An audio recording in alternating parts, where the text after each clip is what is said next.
Imagine you open your eyes tomorrow morning, only to realize you have already lived out the entire day. You know the teacher will drop their coffee at 9 a.m. You know the exact words your friend will say before they speak. This presents a choice. Do you use this knowledge to save lives? Or do you watch as the absolute certainty of every passing minute begins to feel like a cage? A 12-year-old boy named Daniel lived this reality. He grew up in a town defined by predictable patterns, where the same dogs barked at the same mailman every morning and old bicycles leaned against the same white fences for years. One Tuesday morning, Daniel woke up with a feeling of absolute recognition. He possessed clear, vivid memories of a future that had not yet occurred. In a town where nothing ever changed, this sudden break in the flow of time was impossible to ignore. The familiar, comforting routine of daily life had been replaced by a jarring sense of the inevitable. He walked into the kitchen and told his mother she had burned the toast.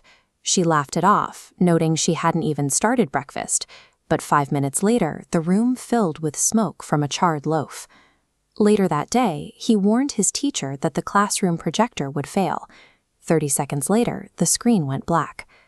Daniel began a systematic attempt to validate these events. He took an old notebook and logged every specific time, place, and conversation he remembered before they actually happened. The results were mathematically perfect. Every song on the radio, every school bell, and every minor accident occurred exactly as he had recorded them. This 100% accuracy rate removed all uncertainty from his life. It left Daniel with one terrifying question. If the future is already documented, is it still possible to change it? Daniel decided to interfere. His notebook predicted an elderly man would be hit by a bicycle outside the grocery store. Daniel ran to the scene and physically pulled the man backward just as the cyclist sped through the frame. The accident never happened. For a moment, Daniel believed his active choice had successfully broken the timeline. When he opened his notebook, the entry had changed to describe him pulling the man to safety. It simply updated. He tried outrunning the pages by flipping coins or intentionally failing tests. Each time, reality adjusted, collapsing back to match his new choices. Daniel was discovering that his attempts to defy the future were simply the actions the notebook had already accounted for. His sense of agency was effectively trapped within a predetermined path. These experiments turned deadly when Daniel had a sudden vision of a massive, destructive storm hitting his quiet town. The memory was specific. He saw his younger sister trapped and crushed beneath a fallen bridge. To prevent this, Daniel forced his sister to stay inside their home, convinced that keeping her away from the bridge would save her life. The storm arrived on schedule, but by keeping her home, Daniel had placed his sister directly beneath the town's old water tower as it collapsed. Daniel managed to push her out of the way just as the structure shattered.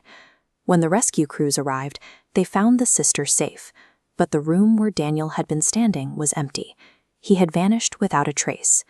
His desperate attempt to save his sister provided the exact conditions required for his own disappearance.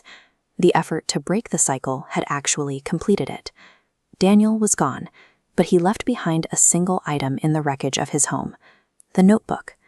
Every morning, a new page of perfectly accurate future events continues to appear in the book, written in Daniel's verified handwriting. Authorities spent decades testing the ink, the paper, and the fingerprints. Every analysis confirmed the book was an authentic artifact that defied the known laws of cause and effect. The ongoing accuracy of the notebook moved the case beyond a standard police investigation. It suggested a persistent disruption in the way time is supposed to function. Dr. Elena Morris, a neuroscientist, proposed that Daniel wasn't predicting anything. Instead, he was experiencing a leak from a different point in time. This relies on the block universe theory, which suggests that the past, present, and future exist simultaneously as one completed rigid structure. In this model, Daniel's consciousness simply accessed information from further down the static map of time.